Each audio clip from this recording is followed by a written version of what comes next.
1,24,12,500 ಫಲಾನುಭವಿಗಳು ರಾಜ್ಯದಲ್ಲಿ ಗೃಹಲಕ್ಷ್ಮಿ ಯೋಜನೆಯ ಲಾಭ ಪಡೆದಿದ್ದಾರೆ. ಅದರಲ್ಲಿ 58,93,354 ಜನರು ಉತ್ತರ ಕರ್ನಾಟಕದಲ್ಲಿ ಫಲಾನುಭವಿಗಳಿದ್ದಾರೆ. 24,638 ಕೋಟಿ ರೂಪಾಯಿ ಉತ್ತರ ಕರ್ನಾಟಕಕ್ಕೆ ಖರ್ಚು ಮಾಡಲಾಗಿದೆ ಎಂದು ಸಿಎಂ ಸಿದ್ದರಾಮಯ್ಯ ವಿಧಾನಸಭೆಯಲ್ಲಿಂದು ತಿಳಿಸಿದ್ದಾರೆ.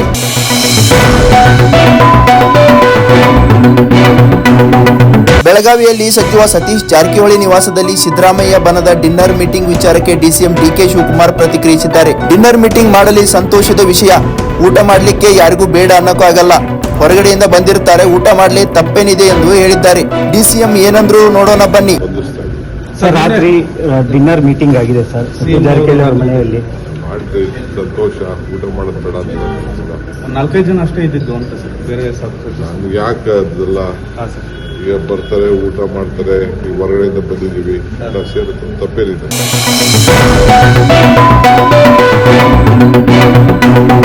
ಪದೇ ಪದೇ ಸಿಎಂಗಳನ್ನ ಬದಲಿಸುವ ಪದ್ಧತಿ ಕಾಂಗ್ರೆಸ್ ಪಕ್ಷದಲ್ಲಿಲ್ಲ, ಅದು ಬಿಜೆಪಿಯಲ್ಲಿ ಮಾತ್ರ ಇದೆ. ಸದ್ಯಕ್ಕೆ ನಮ್ಮಲ್ಲಿ ಸಿಎಂ ಕುರ್ಚಿ ಖಾಲಿ ಇಲ್ಲ, ಸಿಎಂ ಬದಲಾವಣೆ ಮಾಡುವ ವಿಚಾರವನ್ನ ಹೈಕಮಾಂಡ್ ನಿರ್ಧರಿಸುತ್ತದೆ ಎಂದು ಸಚಿವ ಜಮೀರ್ ಅಹಮದ್ ಖಾನ್ ಹೇಳಿದ್ದಾರೆ.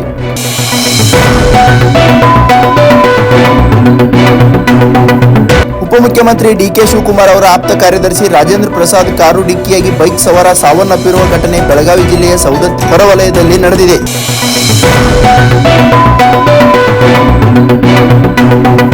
ಯಾವುದೇ ವ್ಯಕ್ತಿ ಕುಟುಂಬ ಸದಸ್ಯರನ್ನ ಸಾಮಾಜಿಕವಾಗಿ ಬಹಿಷ್ಕರಿಸಿದರೆ 1 ಲಕ್ಷ ರೂಪಾಯಿವರೆಗೂ ದಂಡ ಹಾಗೂ 3 ವರ್ಷದವರೆಗೂ ಜೈಲು ಶಿಕ್ಷೆ ಅಥವಾ ಎರಡನ್ನೂ ವಿಧಿಸಲು ಹಾಗೂ ಸ್ವಯಂ ಪ್ರೇರಿತವಾಗಿ ದೂರು ದಾಖಲಿಸಿಕೊಳ್ಳಲು ಅವಕಾಶವಿರುವ ಮಸೂದೆಗೆ ವಿಧಾನಸಭೆ ಸರ್ವಾನುಮತದಿಂದ ಅನುಮೋದನೆ ನೀಡಿದೆ. ಸಾಮಾಜಿಕ ಬಹಿಷ್ಕಾರ ತಡೆ ಮಸೂದೆಗೆ ವಿಧಾನಸಭೆ ಅನುಮೋದಿಸಿದೆ.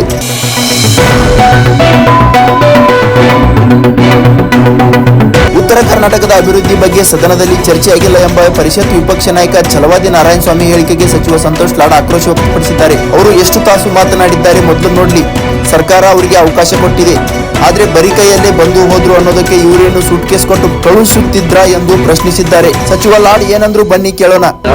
ಇಷ್ಟೊತ್ತಿಗೆ ಅವಕಾಶವನ್ನು ಕೇಳಿದ್ರು, ಅವಕಾಶ ಕೊಡ್ತಾ ಇಲ್ಲ, ಯಾವುದೇ ರೀತಿಯಂತೆ ಚರ್ಚೆ ಆಗಲಿಲ್ಲ ಸರಿಯಾದಂತ ರೀತಿ. ಛಲವಾದಿ ನಾರಾಯಣಸ್ವಾಮಿ ಈಗ ಎಷ್ಟು ತಾಸು ಮಾತಾಡಿದ್ದಾರೆ ನೋಡಿ ನೀವು. ಅವಕಾಶ ಅಂತ ಎಲ್ಲರೂ ಕೊಟ್ಟಾಗಿದೆ.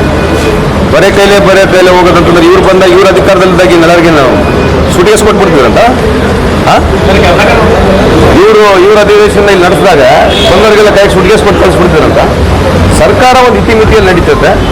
ಭಾಳಷ್ಟು ಶಾಸಕರು ಎರಡೂ ಮೇಲ್ಮನೆ ಆಗಿರಲಿ ಕೆಳಮನೆ ಆಗಿರಲಿ ತಾಸುಗಟ್ಟಲೆ ಮಾತನಾಡಿದ್ದಾರೆ, ಸರ್ಕಾರದ ಗಮನವನ್ನು ಸೆಳೆದಿದ್ದಾರೆ. ಅಷ್ಟಕ್ಕೆ ಮಾತ್ರ ನಾನು ಸೀಮಿತವಾಗಿ ಹೇಳಿಕೆ ಇಚ್ಛೆ ಬಯಸ್ತೀನಿ. ಬರೇ ಕೈಲೇ ಬರೋದು, ಬರೇ ಕೈಲೇ ಹೋಗೋದು, ನನಗೆ ಅದರ ಬಗ್ಗೆ ನಾನು ಮಾಹಿತಿ ಇಲ್ಲ.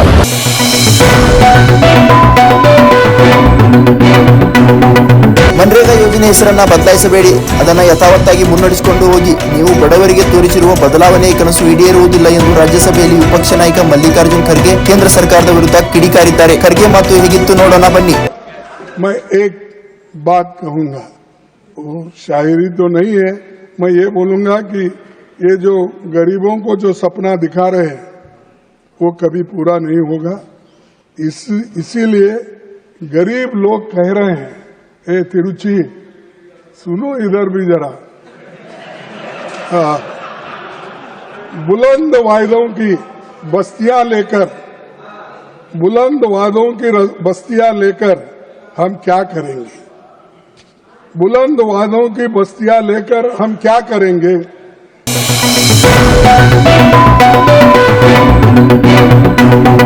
ಪ್ರಧಾನಿ ನರೇಂದ್ರ ಮೋದಿಯ ವಿಕಸಿತ ಭಾರತ ಗುರಿಯನ್ನ ಹೊಂದಿದ್ದಾರೆ. ಅದರ ಸಾಕಾರಕ್ಕಾಗಿ ವಿಕಸಿತ ಗ್ರಾಮಗಳ ನಿರ್ಮಾಣವೂ ಆಗಬೇಕು. ಮನ್ರೇಗಾ ಯೋಜನೆಗೆ ಕೇಂದ್ರ ಸರ್ಕಾರ ಅಧಿಕ ಉತ್ತೇಜನ ನೀಡುತ್ತಿದೆ ಎಂದು ಕೇಂದ್ರ ಗ್ರಾಮೀಣಾಭಿವೃದ್ಧಿ ಸಚಿವ ಶಿವರಾಜ್ ಸಿಂಗ್ ಚೌಹಾಣ್ ತಿಳಿಸಿದ್ದಾರೆ. सपना और संकल्प विकसित भारत के निर्माण का, और विकसित भारत के निर्माण के लिए विकसित गांव बनाना है.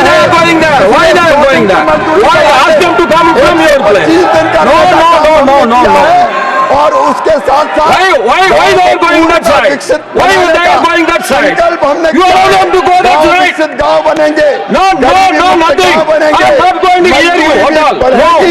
और माननीय अध्यक्ष महोदय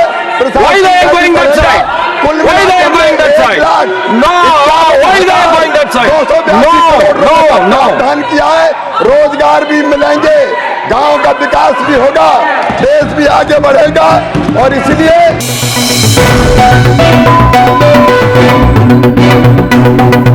ಕೇರಳದ ವಯನಾಡು ಸಂಸದೆ ಪ್ರಿಯಾಂಕಾ ಗಾಂಧಿ ವಾದ್ರಾ ಕೇಂದ್ರ ರಸ್ತೆ ಸಾರಿಗೆ ಮತ್ತು ಹೆದ್ದಾರಿ ಸಚಿವ ನಿತಿನ್ ಗಡ್ಕರಿ ಭೇಟಿಯಾಗಿದ್ದಾರೆ. ಈ ವೇಳೆ ಕೆಲವು ಯೋಜನೆಗಳು ಕೇರಳ ಸರ್ಕಾರದ ಅಡಿಯಲ್ಲಿ ಬರುತ್ತವೆ, ಅವುಗಳನ್ನು ನಿರ್ವಹಿಸಲು ಸಾಧ್ಯವಿಲ್ಲ. ಕೇಂದ್ರದ ಅಡಿಯಲ್ಲಿ ಬರುವ ಯೋಜನೆಗಳನ್ನು ಪರಿಶೀಲಿಸುವುದಾಗಿ ಗಡ್ಕರಿ ಭರವಸೆ ನೀಡಿದ್ದಾರೆ. ಅಲ್ಲದೆ ನಿಮ್ಮ ಸಹೋದರ ರಾಹುಲ್ ಗಾಂಧಿ ತಮ್ಮ ಕ್ಷೇತ್ರ ರಾಯ್ಬರೇಲಿಯ ರಸ್ತೆ ಬಗ್ಗೆ ಭೇಟಿಯಾಗ್ತಾರೆ, ವಿಚಾರಿಸ್ತಾರೆ. ಆದ್ರೆ ನಿಮ್ಮ ಸಹೋದರನ ಕೆಲಸಗಳನ್ನ ಮಾಡಿ ನಿಮ್ಮ ಕ್ಷೇತ್ರದ ಕೆಲಸಗಳನ್ನ ಮಾಡಿಲ್ಲ ಅಂದ್ರೆ ಅದು ಮಾಡಿಕೊಟ್ಟಿಲ್ಲ ಅಂತ ಮತ್ತೆ ನೀವೇ ದೂರುತ್ತೀರಿ ಅಲ್ವಾ ಎಂದು ಕಾಲೆಳೆದಿದ್ದಾರೆ.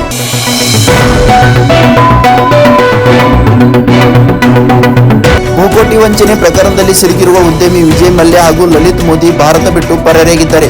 ವಿಜಯ್ ಮಲ್ಯ ಮತ್ತು ಲಲಿತ್ ಮೋದಿ ಇಬ್ಬರು ಲಂಡನ್ನಲ್ಲೇ ವಾಸವಾಗಿದ್ದಾರೆ. ಲಂಡನ್ನಲ್ಲಿ ವಿಜಯ್ ಮಲ್ಯ ಅವರ 70ನೇ ಹುಟ್ಟುಹಬ್ಬಕ್ಕೆ Lalit Modi glorious evening party ಏರ್ಪಡಿಸಿದ್ದಾರೆ.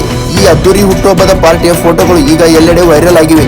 ಹೆಚ್ಚಿನ ವಿಡಿಯೋಗಳಿಗೆ ಪ್ರತಿಧ್ವನಿ ಯೂಟ್ಯೂಬ್ ಚಾನೆಲ್ ಸಬ್ಸ್ಕ್ರೈಬ್ ಮಾಡಿ, ಬೆಲ್ ಐಕಾನ್ ಕ್ಲಿಕ್ ಮಾಡಿ.